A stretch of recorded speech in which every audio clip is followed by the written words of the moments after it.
one challenge I've seen happen many times is this like boy who cried wolf scenario where like the sales team is like super gung-ho on something that they need. And then products, okay, great, we're going to prioritize it. And then it's released and nobody uses it. Right? Hi, my name is Henry, and today I'll be talking with Beebe about sales enablement. Beebe is a senior manager heading up growth at Liftoff.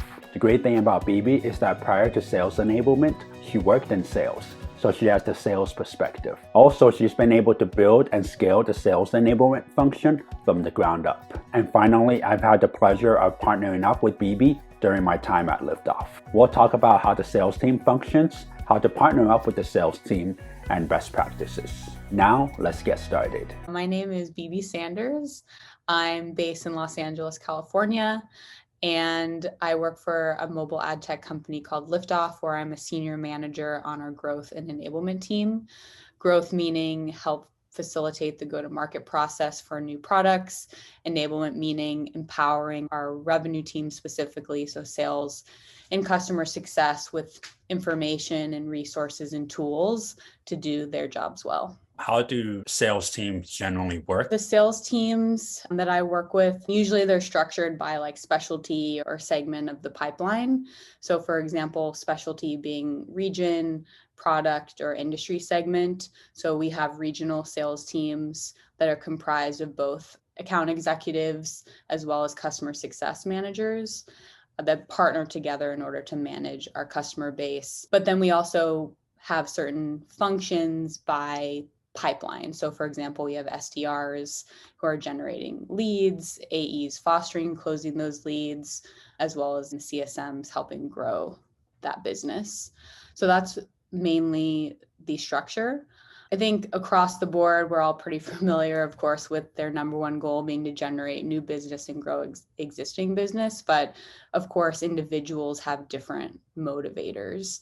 So they could be motivated by finances, personal connection, career development, enjoyment of being at work, the community that they have. I think if I had to connect that structure back to enablement, it's important to think of those motivators, because the last thing that you want to do is create a negative association with enablement, which can definitely happen if you're not intentional with your training programs. And a big part of that is time. It's especially important to be mindful of our sales team's time, because that's time away from generating new business, growing existing business, which is money for the company's bottom lines. In your role, how do you partner with the sales team to figure out what is it that they need? There are different ways depending on if we're speaking from like a growth perspective versus an enablement perspective. It's important for us to understand like what are the objectives of the sales leadership, understanding like what is a value add to them, because of course they have their teams, their managers who are doing a lot of work with one-on-one development, helping them grow their book of business. So we don't want to do that same work, right? We want to understand what can we build on top of that to support their teams. From a growth perspective, that's really understanding what are their challenges when working with their customers who are taking advantage of our product, different product features, and collecting that feedback on a regular basis, and then being that translator back to our product team so that the product team has a good understanding of what our market needs. Like, what does our customer base need, and how do we stay competitive based on what their other partners might be providing to them? So really playing that translator role between the two organizations is a huge way that we partner, because they speak very different languages, right? If you work with a sales organization, their bottom line is a bit different than a product organization. And then from a sales enablement perspective, it's understanding like what programming or like what types of skill development, career development, et cetera, can we bring to those teams that is seen as valuable, that's going to help increase the productivity or success of each sales rep or CSM on their team. Because going back to their number one goal, generating new business, growing existing business, those are like the two key interactions. And then just some other key things that I've learned is don't just ask for feedback, which of course is important for everything that we do, but prove that you've made changes as a result of your feedback. proving the value that you provide in data points. So don't just speak to, oh, we did this and that in Q1. It's like, we did this, which led to X improvement in productivity in some way, or how we influenced quota. And then also just making resources easy to find and use, because that really just comes back to time. If you make things too complicated to navigate, not clear to read, you're just wasting people's time. And that's also time that you've put in, right, into generating those resources. And you don't want that to go to waste either by no one ever using it. I'd say those are my key insights in how to partner with sales teams. Give an example of where you help with the growth initiative, and then also where you help with the sales enablement side. Sure. So as our organization grew, like it's grown a lot over the last few years, it was really tough to bring all of our feedback channels into a more cohesive place. Like, we've got things in Slack, we've got things in emails, we've got things coming out of meetings, out of QBRs, updates that are coming through. And it's really just became too difficult to close the loop, for one, because they're everywhere. And then also, we want to be able to identify themes, because we can't realistically include everything under the sun on our product roadmap. So one big thing we've done in the last year is just start a quarterly aggregation of feedback and review process, where we spend the full quarter gathering feedback from all of our different commercial teams. And then there's point people from each of those teams that I partner with to aggregate it all, put it into themes, and then actually have hour-long sessions with the product team to go through each one by one, understand like what's the cost benefit of actually including this on the product roadmap. And we saw the number of commercial-driven roadmap items increase a lot. So I think if I just look back to the past few quarters, we were getting like 50% of things we were bringing up and were ending up on the roadmap, which is a big win, considering before, I don't know if any made it. I'm sure a few did, but and then that's another way to use data, right? You use data to prove that you're providing value.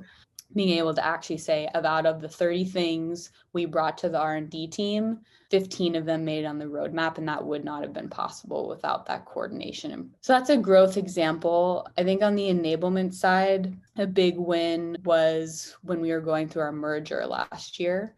And we all of a sudden had two companies that may or may not have known anything about each other.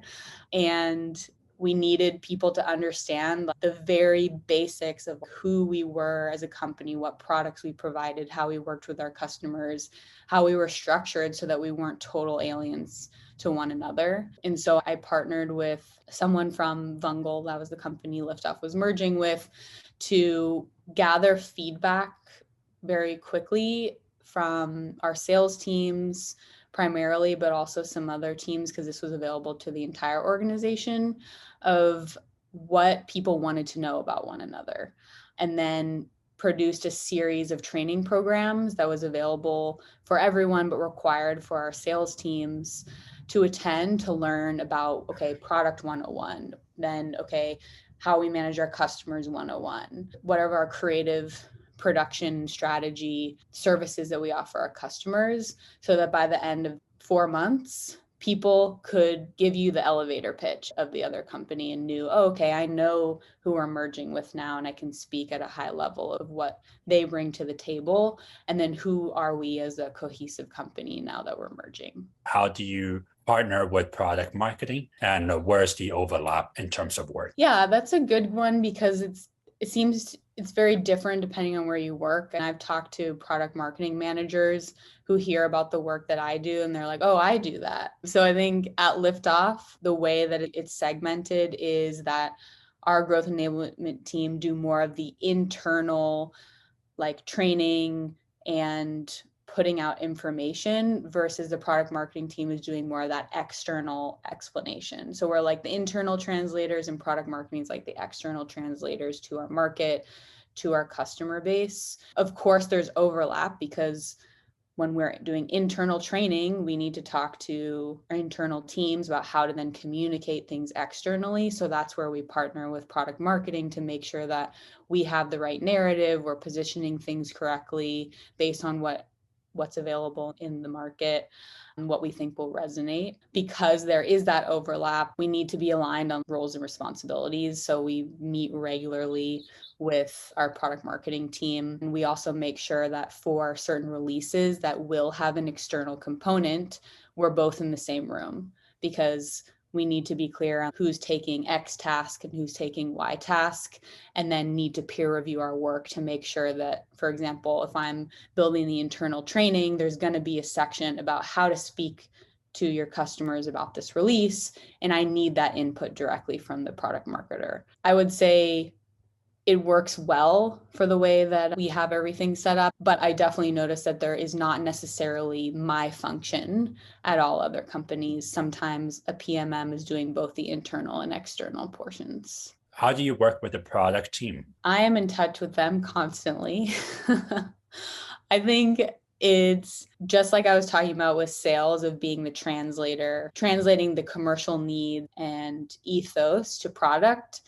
We do the same the other direction for product. So helping the commercial team understand the product priorities and ethos. And of course, they need to like feed into each other in order to be a successful organization. We help ease that pain, because every team has their own priorities, but it's important that we help the product team understand what our customers need, what our commercial teams need in order to manage our customer base and scale them. And then vice versa, we need to help the sales team understand what the product team has then prioritized and know how to structure their like growth plans. As an example, with the customer, like, hey, we have these 5 things coming down the pipeline in Q4. We think 3 of these are a good match for you.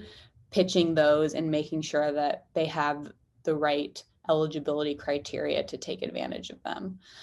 To summarize it with product is like helping with that feedback loop. It's really important, but then also helping them bring products to market in a way that is easy to understand, resonates with our internal team or customer needs. And a part of that is earning the trust that we know the product and can be their translator. Because if we can't, then, product team is more likely to feel uneasy. So you want to build that trust so that you can make their lives easier and they don't have to be in every meeting with the commercial team to explain something. We can step in on their behalf. How do you balance different priorities from different teams, such as product, sales, and marketing? We focus on common priorities is number one. I think if you have a well-run organization, there's going to be an understanding at some level between product, sales, and marketing of what are our company goals,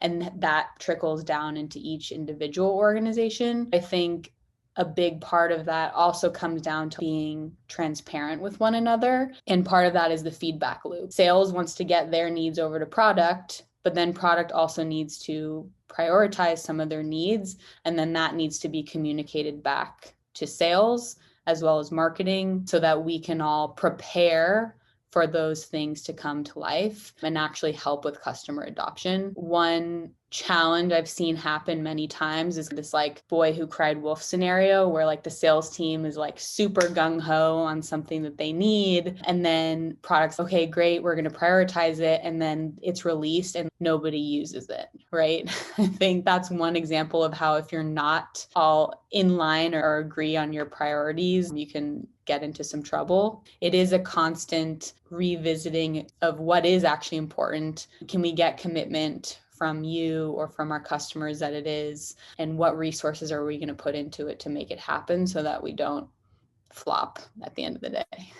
What tools do you use today to help with communication, training, and documentation? Yeah, so Lessonly is a big one, which is a learning management system. You can build all your trainings in there, but you can host them in there that are easily accessible by any team that has a login. And it also provides metrics of how people are engaging with your content. So going back to proving your value, right? I think standard, just like access to shared working spaces. So we use Google Docs, Decks, what have you.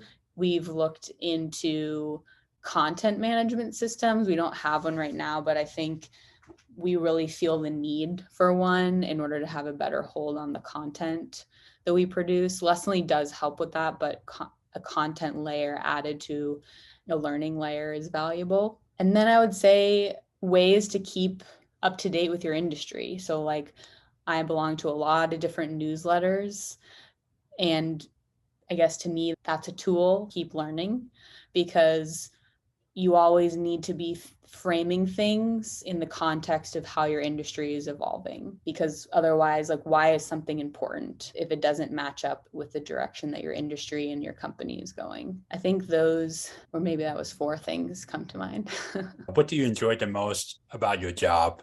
And then also maybe what do you not enjoy so much? Yes, what I love is the variety. I love all the new things that I get to learn in my role every day. Our product roadmap changes all the time, so we're constantly building new things, and that's really exciting for me because what we lean to fairly technical. We have a whole machine learning team. Performance marketing can get pretty in the weeds, so every time we're building a new product feature can be on the whole spectrum of very simple to very complex, and that keeps things exciting. I also love working in between product and sales. I like to put on different hats and change my approach depending on who my audience is. The thing I like the least, as much as I preach adapting as things change, it's also hard because as you get larger, there definitely is more bureaucracy as our industry is changing a lot because of privacy, and there's just a lot of consolidation and acquisitions. There's definitely pros and cons of going through that. It is exciting too. It can be very fun, but it's also hard to adapt to such large changes. That's all the questions I had. Thank you so much, Beebe, for sharing about your insights and experiences working in growth and sales enablement. Absolutely. Appreciate you having me. It was really fun to chat with you. That's it for today. If you enjoyed this video, please give it a like and comment below on what kind of videos you want to see next. Till next time, see you.